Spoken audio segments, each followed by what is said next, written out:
So we're jumping back in with some new players to Battletech. This is an excellent time for Battletech. This is the golden age with so many new miniatures being released, new maps, new book supplements, and the literal power of the community. Not just here on YouTube, but blogs, forums, Facebook. So many amazing Facebook groups.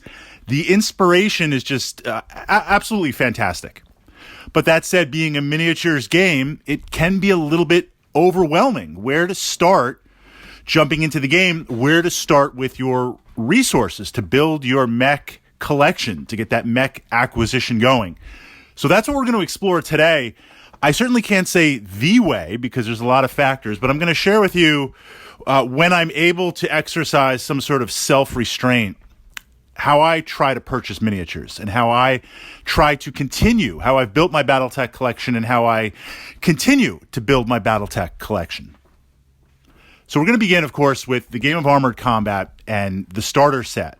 This is an excellent entry point in. If you're brand new to Battletech, these two sets are going to give you an amazing assortment of mechs, all fantastic machines. They're going to give you the rules. They're going to give you maps. It's literally that jumping point in.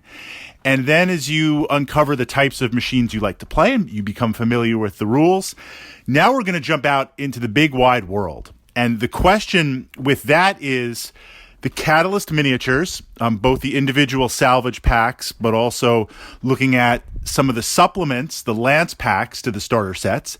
There's Iron Wind Metals that sells bundles and sells various single mechs. There's eBay and other sources. And then, of course, on top of that, the amazing aspect of the community, 3D printing.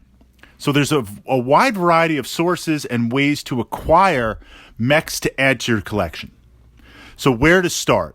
I believe in starting with the narrative. And this is true of any miniature game, but especially Battletech, given the potency, the raw potency of Battletech. We're going to do our best to win. This is a war game. You're a mech commander. You're a mech warrior. You're there to win. Absolutely. But in the course of trying to win, I take the approach, I want to have fun with my opponent, with my friend, with us, the Battletech community. So it's not win at all cost, it's put up a good game. And likewise, let's try to make something interesting happen on the table. Let's try to have that cool memory, that cool moment that we're going to remember years from now. That's what I try to create in every single game. So embracing that narrative, because ultimately, as you move into Battletech, over the months and the years, you're going to win lots of games and you're going to lose lots of games. There's going to be high points and low points. There's going to be triumph and glory and other times defeat to come around and give it a pass another day. So I like to start with the narrative. What machines, what mechs do you enjoy playing? What mechs look cool? What mechs have the big guns? What mechs have the lore behind it? Whatever that is,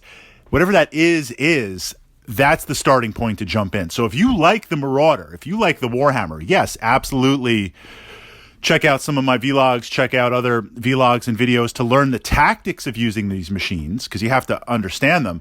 But if you're like, I love the Warhammer, I love the Marauder, I love the Battlemaster, your reasons are your own. Start acquiring the mechs and machines that you love. Don't necessarily worry about good or bad, because again, if you jumped in with the Game of Armored Combat set, all those mechs are fantastic. All those mechs, I mean, the Wolverine, the Catapult, just solid.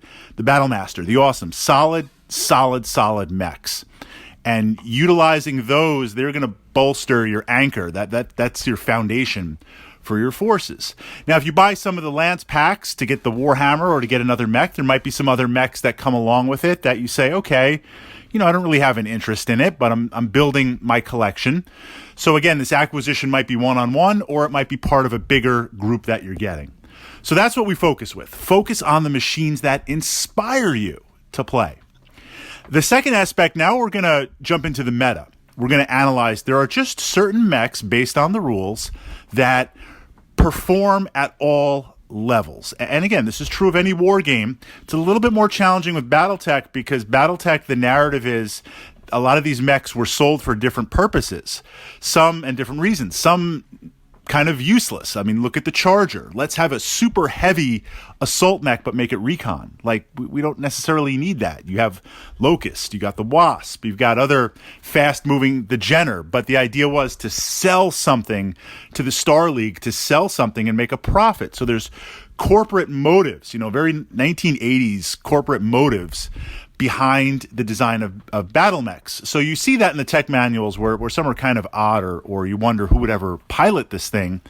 But pulling that ahead, there are certain mechs that the meta is great. Perfect example, it's included in the starter set, Game of Armored Combat, the Catapult. I mean, the Catapult is beast mode. You want to look for certain mechs that are going to perform well any mission, any configuration, any battle value, just based on the rules of how they perform.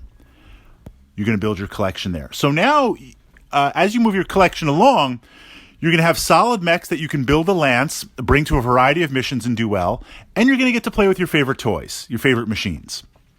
The third piece, the third part, these are the experimental mechs, the tech, this idea of mechs that have a very, very specific role.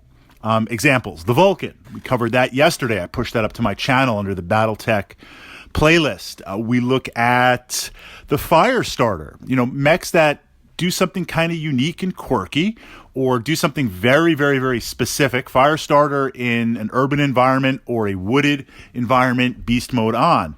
Firestarter in the open desert, well, okay, it's going to be a little more interesting.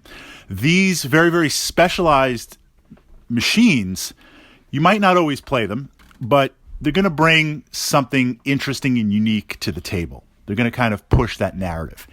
As you build your collection, now we're going to get into lance building a little bit to illustrate if you have these three groups and use them to fill out your collection, how that can augment things. When I build, on average, when I build my lance, Fritz, we're going to get together and play. We're going to do 8K battle value. I try to convince you to do 12K, but we'll do 8. Got to make some decisions.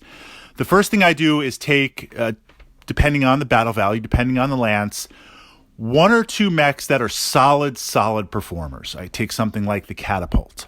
I take something like the Battlemaster. I take something like the Awesome. I mean, they happen to be favorite mechs of mine, but just tactically in the meta, they're solid. So that's my base.